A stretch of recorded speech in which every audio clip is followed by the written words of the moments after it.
31 मार्च 1970 Tokyo के Haneda airport पर सुबह का वक्त था और हर रोज की तरह रनवे पर विमानों की आवाजाही जारी थी। कुछ प्लेन लैंड कर रहे थे तो कुछ उड़ान भरने की तैयारी में थे। इसी गहमा गहमी के बीच जापान एयरलाइंस की फ्लाइट 351 जापान के ही एक शहर फुकुओका के लिए उड़ान भरने को रनवे पर तैयार खड़ी थी।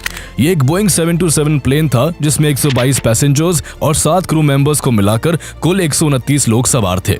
प्लेन में टूरिस्ट, बिजनेसमैन, यूनिवर्सिटी स्टूडेंट्स और डॉक्टर समेत हर तरह के लोग मौजूद थे। यानी अलग अलग जिंदगियां, अलग अलग कहानियां एक ही सफर पर सवार थी। इनमें पेप्सी कोला जापान के सीनियर एग्जीक्यूटिव हर्बर्ट ब्रिल और न्यूयॉर्क के Roman Catholic priest father Daniel McDonald जैसे कुछ नामचीन लोग भी सवार थे। प्लेन की कमान कैप्टन शिंजी इशिदा के हाथों में थी। ठीक सुबह 7:33 पर फाइनल क्लियरेंस के बाद फ्लाइट 351 रनवे पर धूल उड़ाते हुए टेक ऑफ कर जाती है और कुछ ही देर बाद प्लेन हवा से बातें करने लगता है। सब कुछ बिल्कुल रूटीन के हिसाब से चल रहा था। माहौल सामान्य था और चेहरे शांत थे, लेकिन आने वाले खतरों की किसी को भनक तक नहीं थी। किसी को जरा सा भी अंदाजा नहीं था कि अगले कुछ मिनटों में ये उड़ान जापान के एविएशन हिस्ट्री की पहली और सबसे शॉकिंग हाईजैकिंग में बदलने वाली है। टेक ऑफ के कुछ ही मिनट बाद फ्लाइट 351 क्रूजिंग एल्टीट्यूड पर पहुंच जाती है, जहां बाहर सिर्फ रुई जैसे सफेद बादलों का समंदर नजर आ रहा था। विमान के भीतर सीट बेल्ट का साइन ऑफ होता है और पैसेंजर्स अपनी सीटों पर रिलैक्स होकर बैठ जाते हैं। कोई बातें करने में व्यस्त था, कोई अखबार के पन्ने पलट रहा था तो कोई खिड़की से बाहर कुदरत के खूबसूरत नजारों को निहार रहा था। कैबिन क्रू भी अपनी रूटीन सर्विस की ट्रॉली सजाने लगता है। चारों तरफ शांति का माहौल था, जैसे सब कुछ बिल्कुल नॉर्मल हो। लेकिन जैसे ही प्लेन जापान के सबसे ऊंचे और वोल्केनिक माउंटेन माउंट फूजी के ऊपर पहुंचता है, अचानक माहौल बदल जाता है। अचानक कैबिन की उस खामोशी को चीरते हुए ताकामारो तामिया नाम का एक आदमी अपनी सीट से तेजी के साथ खड़ा होकर कैबिन के बीचों बीच आता है और अपनी कमर से एक लंबी तलवार निकाल लेता है। उसकी आंखों में एक अजीब सा जुनून सवार था। जहां कुछ पैसेंजर्स ये देखकर डर गए तो वही कुछ को लगा कि शायद ये कोई सिरफिरा आदमी है। उन्होंने सोचा कि ये अकेला इंसान एक तलवार के दम पर इतने लोगों का भला क्या बिगाड़ लेगा और अगर जरूरत पड़ी तो वो लोग आसानी से उसे काबू कर लेंगे। लेकिन इससे पहले कि कोई अपनी सीट से हिलने की हिम्मत जुटा पाता, कैबिन के अलग अलग कोनों से एक एक करके 8 और लोग अपनी सीटों से खड़े हो जाते हैं। अब प्लेन के अंदर का मंजर पूरी तरह बदल चुका था। उन सभी के हाथों में घातक हथियार चमक रहे थे। किसी के पास पिस्टल थी, किसी के पास कुल्हाड़ी थी तो कुछ हमलावर अपने हाथों में पाइप बॉम्ब्स और हैंडगन्स लहरा रहे थे। ये देखकर पैसेंजर्स के होश उड़ जाते हैं और उनकी जान हलक में अटक जाती है। तभी विमान में एक भारी आवाज गूंजती है। यह आवाज 27 साल के उस ताकामारो तामिया की थी जो सबसे पहले तलवार लेकर खड़ा हुआ था और जो 9 लोगों में लीडर था। वो चिल्लाते हुए ये ऐलान करता है कि ये प्लेन अब हाईजैक हो चुका है और अगर किसी ने भी होशियारी दिखाने की कोशिश की तो इस प्लेन को बम से हवा में ही उड़ा दिया जाएगा। इतना सुनते ही पैसेंजर्स के बीच दहशत फैल जाती है। किसी की चीख निकल जाती है, कोई अपनी सीट से चिपक कर बैठ जाता है तो कोई बस सामने खड़े उन हथियारबंद लोगों को घूरता रह जाता है, जैसे उसे अब भी यकीन ना हो कि ये सब सच में हो रहा है। इस डर को और गहरा करने के लिए हाईजैकर्स भेड़ियों की तरह झपटते हुए मेल पैसेंजर्स को उनकी सीटों से कसकर रस्सियों से बांध देते हैं ताकि उनके प्लान में कोई रुकावट ना आए। अगले ही पल लीड हाईजैकर ताकामारो तामिया अपने साथियों के साथ धड़धड़ाते हुए सीधे कॉकपिट में घुस जाता है। हथियारों को देख कैप्टन शिंजी इशिदा के होश उड़ जाते हैं। बिना किसी वार्निंग के उनकी कनपट्टी पर पिस्तौल तान दी जाती है और उन्हें आदेश दिया जाता है कि इस विमान को तुरंत करीब 12,000 किलोमीटर दूर क्यूबा की तरफ मोड़ दिया जाए। इस तरह अब ये सिर्फ एक फ्लाइट नहीं रह गई थी, बल्कि ये एक चलती हुई कैद बन चुकी थी जिसमें 120 जिंदगियां दांव पर थी। लेकिन ये हाईजैकर्स कौन थे? वो प्लेन को हाईजैक कर क्यूबा क्यों ले जाना चाहते थे और क्या उनका ये खतरनाक प्लान सच में पूरा हो पाया? आइए जानते हैं रोमांच, ट्विस्ट और खतरों से भरी इस पूरी कहानी को जो किसी हॉलीवुड सस्पेंस थ्रिलर फिल्म से कम नहीं है। दरअसल हैरान कर देने वाली बात यह थी कि इस प्लेन को हाईजैक करने वाले कोई ट्रेंड आतंकवादी नहीं बल्कि यूनिवर्सिटी स्टूडेंट्स थे। उन 9 में से एक हाईजैकर तो महज 16 साल का हाई स्कूल स्टूडेंट था। इन्हीं में मोरियाकी वाकाबायाशी नाम का आदमी भी शामिल था जो उस समय के मशहूर जापानीज रॉक बैंड लेस रालिलेस डेनुडेस का बेस प्लेयर था। लेकिन आखिर ये स्टूडेंट्स इतने खतरनाक रास्ते पर क्यों उतर आए, ये समझने के लिए हमें उस दौर के जापान को समझना होगा। दरअसल वर्ल्ड वॉर 2 में एक्सिस पावर्स के हारने के बाद जापान को अलाइड पावर्स खासकर अमेरिका कंट्रोल करने लगा था और अमेरिका ने जापान में अपने सैन्य ठिकाने भी बना लिए थे। बदलते समय के साथ भी अमेरिका का जापान पर से कंट्रोल कम नहीं हुआ और इस वजह से 1960 और 1970 का दशक जापान के लिए भारी उथल-पुथल का समय साबित हुआ। जापान के लोगों के बीच अमेरिका के खिलाफ गुस्सा तेजी से बढ़ रहा था। लोगों को लग रहा था कि जापान की गवर्नमेंट अमेरिका की पपेट बन गई है और जापान में यूएस मिलिट्री बेसेस नहीं होने चाहिए। इस प्रोटेस्ट में सबसे आगे स्टूडेंट्स खड़े थे और पूरे जापान के यूनिवर्सिटी कैंपसेस जंग के मैदान बन चुके थे। इसी दौरान 1966 में एक Marxist student organisation Communist League दोबारा एक्टिव हो चुका था और उसका सबसे ज्यादा रेडिकल ग्रुप कांसाई फैक्शन तेजी से उभरा। यही ग्रुप आगे चलकर खुद को रेड आर्मी फैक्शन कहने लगा और उसने वायलेंस का रास्ता पकड़ लिया। रेड आर्मी फैक्शन का मानना था कि जापान की गवर्नमेंट कैपिटलिस्ट और इंपीरियलिस्ट है और आम लोगों का एक्सप्लॉयटेशन कर रही है, इसलिए आर्म्ड रेवोल्यूशन के जरिए जापान को एक कम्युनिस्ट देश बनाना होगा। लेकिन उनका गोल सिर्फ जापान तक सीमित नहीं था, बल्कि ये लोग पूरी दुनिया में वर्ल्ड कम्युनिस्ट रेवोल्यूशन लाना चाहते थे। इसी सोच से इन्होंने इंटरनेशनल बेस थ्योरी बनाई, जिसके हिसाब से जापान के अंदर रेवोल्यूशन को कायम करने के लिए फॉरेन कंट्रीज में उनका स्ट्रॉन्ग बेस होना जरूरी था। इसी वजह से उन्होंने क्यूबा को चुना, जहां फिडेल कैस्ट्रो की कम्युनिस्ट गवर्नमेंट थी और अमेरिका के खिलाफ खड़ी थी। रेड आर्मी फैक्शन का प्लान था क्यूबा जाकर मिलिट्री ट्रेनिंग लेना और फिर वापस आकर जापान में आर्म्ड स्ट्रगल शुरू करना। 1970 की शुरुआत में इस पूरे हाईजैकिंग प्लान का मास्टरमाइंड तकाया शियोमी था, लेकिन मिशन को अंजाम देने से ठीक पहले शियोमी को गिरफ्तार कर लिया गया। लेकिन इसके बावजूद बाकी मेंबर्स पीछे नहीं हटे और उसी रेड आर्मी फैक्शन के इन 9 स्टूडेंट्स ने ताकामारो तामिया के नेतृत्व में 31 मार्च 1970 को इस फ्लाइट 351 को हाईजैक कर लिया। ये सिर्फ एक प्लेन हाईजैक नहीं था, बल्कि ये पूरी दुनिया को एक मैसेज था कि जापान की युवा अपनी आइडियोलॉजी के लिए किसी भी हद तक जा सकते हैं। जैसे ही हाईजैकर्स प्लेन के कैप्टन शिंजी इशिदा को आदेश देते हैं कि वो प्लेन को क्यूबा के हवाना की ओर मोड़ दे, तो कॉकपिट में अचानक मौत जैसा सन्नाटा छा जाता है। चूंकि हाईजैकर्स के हाथों में जानलेवा हथियार थे, इसलिए कैप्टन को अंदाजा था कि अगर उन्होंने उनकी बात नहीं मानी तो विमान में मौजूद हर इंसान की जान खतरे में पड़ सकती है। लेकिन दिक्कत ये थी कि हाईजैकर्स एक ऐसी डिमांड कर रहे थे जिसे पूरा करना इम्पॉसिबल था। दरअसल ये एक बोइंग 727 एयरक्राफ्ट था, जिसे short to medium distance flights के लिए डिजाइन किया गया था। टोक्यो से क्यूबा की दूरी करीब 12,000 किलोमीटर थी, जबकि एयरक्राफ्ट एक बार में मुश्किल से लगभग 4,720 किलोमीटर ही उड़ सकता था। साफ था कि उन कम्युनिस्ट स्टूडेंट्स को सिविल एविएशन की बेसिक लिमिट्स तक का अंदाजा नहीं था। जब कैप्टन इशिदा ये बात हाईजैकर्स को बताते हैं तो कुछ सेकंड्स के लिए वो शॉक्ड रह जाते हैं। उन्होंने ऐसा मोड एक्सपेक्ट नहीं किया था। अब उन्हें जल्द से जल्द प्लान बी सोचना था। कुछ देर की बहस के बाद वो नया फैसला लेते हैं कि अब इस प्लेन को नॉर्थ कोरिया के प्योंगयांग ले जाया जाएगा। उन्होंने नॉर्थ कोरिया को दूसरे ऑप्शन के रूप में इसलिए चुना क्योंकि वो जापान के काफी करीब था और खुद को एंटी इंपीरियलिस्ट स्टेट मानता था। इसके अलावा नॉर्थ कोरिया अमेरिका का खुला विरोधी भी है, इसलिए हाईजैकर्स को उम्मीद थी कि वहां उन्हें सेफ हेवन तो मिलेगा ही, साथ ही उन्हें मिलिट्री ट्रेनिंग भी मिल जाएगी और वो वापस जापान आकर अपने प्लान रेवोल्यूशन को अंजाम दे सकेंगे। लेकिन कैप्टन इशिदा किसी भी कीमत पर इस प्लेन को नॉर्थ कोरिया नहीं ले जाना चाहते थे। वो जानते थे कि नॉर्थ कोरिया के जापान के साथ डिप्लोमेटिक रिलेशंस नहीं हैं और दोनों देश एक दूसरे को दुश्मनी की नजरों से देखते हैं।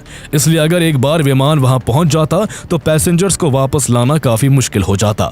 हालांकि विमान में उस वक्त इतना फ्यूल मौजूद था कि वो नॉर्थ कोरिया के प्योंगयांग पहुंच सके, लेकिन कैप्टन लीड हाईजैकर ताकामारो तामिया को ये झूठ कहते हैं कि प्लेन में नॉर्थ कोरिया तक जाने का फ्यूल नहीं है और प्लेन को रिफ्यूल कराने के लिए उसके ओरिजिनल डेस्टिनेशन फुकुओका में ही लैंड करना होगा। वो उन्हें ये भी लालच देते हैं कि अभी उनके पास नॉर्थ कोरिया के प्योंगयांग तक का मैप नहीं है और वो फुकुओका में उतरकर वहां का मैप भी ले सकते हैं। कुछ देर तक कॉकपिट में भारी सन्नाटा पसर जाता है। लीड हाईजैकर तामिया अपनी नंगी तलवार की धार को देखता है और फिर भारी मन से फुकुओका में लैंडिंग के लिए राजी हो जाता है। इसके बाद प्लेन फुकुओका में लैंडिंग की तैयारी शुरू कर देता है और इसी दौरान कैप्टन इशिदा बड़ी चालाकी से एयर ट्रैफिक कंट्रोल को सिग्नल भेज देते हैं कि विमान हाईजैक हो चुका है और हाईजैकर्स प्लेन को नॉर्थ कोरिया ले जाने के फिराक में है। सुबह करीब 9 बजे जैसे ही जापान एयरलाइंस फ्लाइट 351 के पहिए फुकुओका के इताजुके एयरपोर्ट को छूते हैं, जापानी एडमिनिस्ट्रेशन अपनी बिसात बिछाना शुरू कर देता है। शुरू में अथॉरिटीज हथियारों के दम पर हॉस्टेजेस को छुड़ाने की कोशिश करते हैं, लेकिन हाईजैकर्स धमकी देते हुए साफ कर देते हैं कि अगर कोई होशियारी की गई तो प्लेन को बम से उड़ा दिया जाएगा। इसके बाद जापान की अथॉरिटी डिप्लोमेसी से काम लेती है और हाईजैकर्स के आगे ये शर्त रखती है कि वो फ्यूल और मैप्स तभी देंगे जब हाईजैकर्स कुछ पैसेंजर्स को छोड़ देंगे। कई घंटों के नेगोशिएशन के बाद हाईजैकर्स दोपहर 1:35 पर 23 पैसेंजर्स को रिहा कर देते हैं, जिनमें महिलाएं, बच्चे, बुजुर्ग और बीमार लोग शामिल थे। इन 23 लोगों के लिए ये दोबारा जन्म लेने जैसा था, लेकिन विमान के अंदर अभी भी लगभग 100 जिंदगियां उन 9 दरिंदों और उनकी सनक के बीच फंसी हुई थी। इसके बाद प्लेन में और फ्यूल डाला जाता है और क्रू मेंबर्स को नॉर्थ कोरिया जाने का एक रूट मैप भी सौंपा जाता है। लेकिन ये कोई प्रोफेशनल नेविगेशन मैप नहीं था, बल्कि एक स्कूल स्टूडेंट के एटलस की फोटोकॉपी थी। यह बेहद मामूली और कच्चा नक्शा था, जिसमें कोरियन पेनिनसुला के बीच में एक लकीर खींची हुई थी और सिर्फ साउथ कोरिया और नॉर्थ कोरिया का नाम लिखा था। करीब 5 घंटे तक वही खड़े रहने के बाद जब जापान एयरलाइंस फ्लाइट 351 फुकुओका से कोरियन पेनिनसुला की ओर उड़ान भरती है, तो प्लेन के भीतर एक अजीब सा सन्नाटा छा जाता है। पैसेंजर्स की डर के मारे हालत खराब थी और उनकी सांसें अटकी हुई थी। वो खुद को नॉर्थ कोरिया में इमेजिन करके ही कांप रहे थे, क्योंकि दुश्मन देश में उनके साथ क्या होगा इसका उन्हें कोई अंदाजा नहीं था। वहीं दूसरी ओर हाईजैकर्स के चेहरे पर एक अजीब सी जीत की मुस्कान थी। वो ये सोचकर जोश से भरे हुए थे कि उन्होंने जापानीज एडमिनिस्ट्रेशन को घुटने टेकने पर मजबूर कर दिया है और वो जल्द ही नॉर्थ कोरिया में होंगे। काफी देर तक आसमान में रहने के बाद प्लेन अब नॉर्थ कोरिया और साउथ कोरिया के बीच की सरहद पर मौजूद डीमिलिटराइज्ड जोन के करीब पहुंच चुका था, जहां परिंदा भी पर नहीं मार सकता था। नॉर्थ कोरिया और साउथ कोरिया के बीच की दुश्मनी की वजह से इस इलाके का आसमान नो फ्लाई जोन रहता है, जहां किसी भी अनजान जहाज का दिखना सीधे मौत को दावत देने जैसा होता है। इसी टेंशन के बीच कैप्टन शिंजी इशिदा कांपती आवाज में प्योंगयांग एटीसी से लैंडिंग की परमिशन के लिए बार बार कांटेक्ट करने की कोशिश करते हैं। Pyongyang, this is JL 351, please respond. लेकिन बार बार रेडियो से सिर्फ स्टैटिक नॉइस के अलावा कुछ नहीं आता। अब कॉकपिट के अंदर घबराहट बढ़ने लगती है। कैप्टन हाईजैकर्स को वार्न करते हैं कि अगर बिना परमिशन आगे बढ़े तो प्लेन को शॉट डाउन किया जा सकता है, लेकिन लीड हाईजैकर ताकामारो तामिया अपने फैसले पर अड़ा रहता है। उसकी तलवार अब भी पायलट्स की गर्दन पर टिकी थी, इसलिए उनके पास कोई और रास्ता नहीं बचता। जैसे ही फ्लाइट 351 उस डेडली जोन में एंटर करती है, कुछ ही पलों बाद बादलों के बीच से अचानक 2 फाइटर जेट्स निकलते हैं और प्लेन पर फायरिंग शुरू हो जाती है। ये देखते ही कैबिन में अफरा तफरी मच जाती है और लोगों को लगता है कि ये नॉर्थ कोरियन जेट्स है जो बिना वार्निंग उन्हें गिरा देंगे। अब डर अपने चरम पर पहुंच चुका था, लेकिन तभी अचानक फायरिंग रुक जाती है और उसी पल रेडियो पर एक आवाज गूंजती है, this is Pyongyang, please respond. ये सुनते ही कॉकपिट में जैसे जान वापस आ जाती है। कैप्टन तेजी से अपनी पूरी सिचुएशन समझाते हैं और कुछ पल बाद प्योंगयांग एयरपोर्ट पर लैंडिंग की परमिशन मिल जाती है। ये मैसेज सुनते ही हाईजैकर्स के बीच खुशी की लहर दौड़ जाती है। जल्दी ही उन्हें एहसास होता है कि ये विमान नॉर्थ कोरिया के हैं और उन्हें गाइड करने के लिए आए हैं। वो एक दूसरे को जीत की बधाई देने लगते हैं। इसके बाद करीब 3:16 पर जब हाईजैक्ट प्लेन के पहिए जमीन को छूते हैं तो बाहर का नजारा बिल्कुल वैसा ही होता है जैसा हाईजैकर्स ने सोचा था। रनवे के चारों ओर नॉर्थ कोरियन फ्लैग्स लहरा रहे थे। वहां भारी संख्या में नॉर्थ कोरियन आर्मी की यूनिफॉर्म्स में सैनिक तैनात थे। बाहर एक बड़ा बैनर दिखाई दे रहा था जिस पर लिखा था वेलकम टू प्योंगयांग।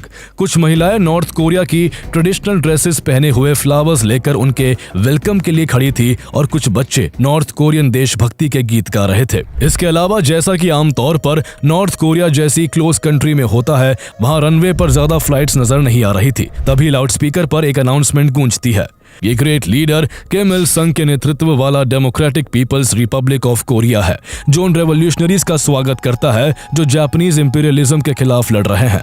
ये सुनकर हाईजैकर्स के चेहरे पर और भी गर्व आ जाता है। वो बेहद खुश थे कि उनके सपनों के देश में उनका स्वागत हीरोज की तरह किया जा रहा है। हाईजैकर्स के लिए ये उनकी क्रांति की सबसे बड़ी जीत थी। वो इतने ओवर एक्साइटेड थे कि वो तुरंत दरवाजा खोलकर बाहर कूदना चाहते थे। कुछ ही देर में एक गाड़ी प्लेन के पास आती है और एक ऑफिसर बाहर निकलकर हाथ हिलाने लगता है। वो उनके स्वागत के लिए वहां पहुंचता है और हाईजैकर से कहता है कि वो अब पूरी तरह सुरक्षित ठिकाने पर है और आराम से नीचे आ सकते हैं। इधर विमान के पूरे कैबिन के भीतर एक डरावनी खामोशी पसरी हुई थी। पैसेंजर्स का ये सोचकर बुरा हाल था कि वो एक दुश्मन देश में पहुंच चुके हैं और पता नहीं उनके साथ वहां कैसा सुलूक किया जाएगा। इसके बाद लीड हाईजैकर तामिया अपनी नंगी तलवार हाथ में लिए दरवाजे से सीढ़ियों पर उतरने लगता है, लेकिन तभी उसकी नजर अचानक कुछ ऐसी चीजों पर पड़ती है जिन्होंने उसके माथे पर पसीनों की बूंदें ला दी। वहां रनवे के एक कोने में एक फ्यूल ट्रक खड़ा था जिस पर दुनिया की मशहूर तेल कंपनी शेल का लोगो साफ चमक रहा था। तामिया ये देखते ही एक पल के लिए ठिठक जाता है। उसका दिमाग तेजी से दौड़ने लगता है कि एक कम्युनिस्ट देश में किसी वेस्टर्न कंपनी का इस तरह मौजूद होना लगभग नामुमकिन था। तामिया अब सतर्क आंखों से बारीकियों को खंगालना शुरू कर देता है। इस बीच उसे दूर एक हवाई जहाज खड़ा दिखाई देता है जिस पर नॉर्थ वेस्ट एयरलाइंस लिखा था, जो नॉर्थ कोरिया के एयरपोर्ट पर हो ही नहीं सकती थी। इसके बाद उसे एयरपोर्ट की बिल्डिंग के भीतर एक अफ्रीकन अमेरिकन सैनिक टहलते हुए दिखाई देता है। नॉर्थ कोरिया जैसी जगह पर अमेरिकी सैनिकों की मौजूदगी का मतलब सिर्फ एक ही था कि उन लोगों के साथ धोखा किया जा रहा है और वो लोग नॉर्थ कोरिया में नहीं है। इसलिए वो गुस्से से भर जाता है और एयरपोर्ट पर मौजूद अधिकारियों से कहता है कि अगर ये नॉर्थ कोरिया है तो उसे वहां के सुप्रीम लीडर किम इल संग की एक बड़ी सी पोर्ट्रेट दिखाई जाए। जैसे ही उसने ये डिमांड की, वहां मौजूद अधिकारियों के हाथ पैर फूल जाते हैं, क्योंकि असल में नॉर्थ कोरिया था ही नहीं बल्कि ये तो साउथ कोरिया था। और इस प्लेन को Japan authorities, south Korean agency और अमेरिकन इंटेलिजेंस एजेंसी CIA ने बड़ी प्लानिंग के साथ हाईजैकर्स को बेवकूफ बनाकर यहाँ लैंड कराया था। दरअसल ये विमान जब फुकुओका में था उसी वक्त जापान अथॉरिटीज और CIA ने ये प्लान तैयार किया था कि इस प्लेन को नॉर्थ कोरिया की जगह साउथ कोरिया उतारा जाएगा।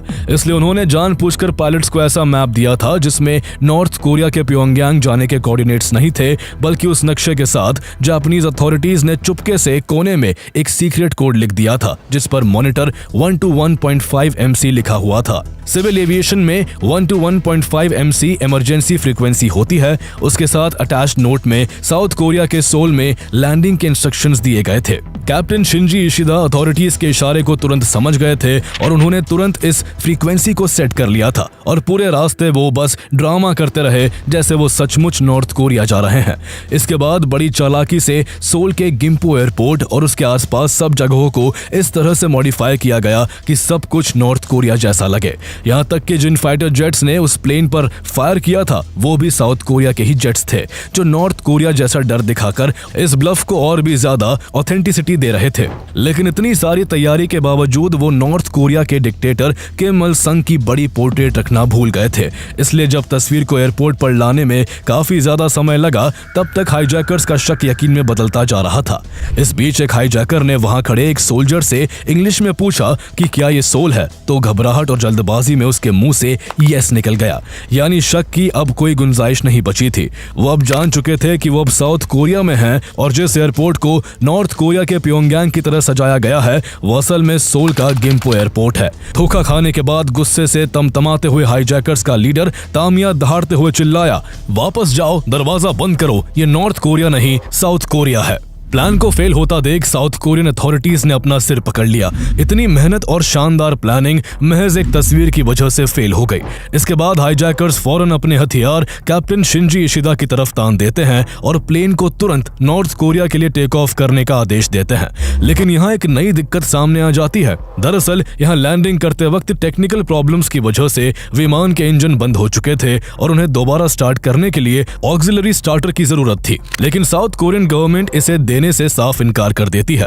साउथ कोरिया उन कम्युनिस्ट हाईजैकर्स को किसी भी हाल में जिंदा बाहर नहीं जाने देना चाहता था। दूसरी ओर जापान के लिए यह प्रेस्टीज का नहीं बल्कि अपने करीब 100 नागरिकों की जान बचाने का सवाल था।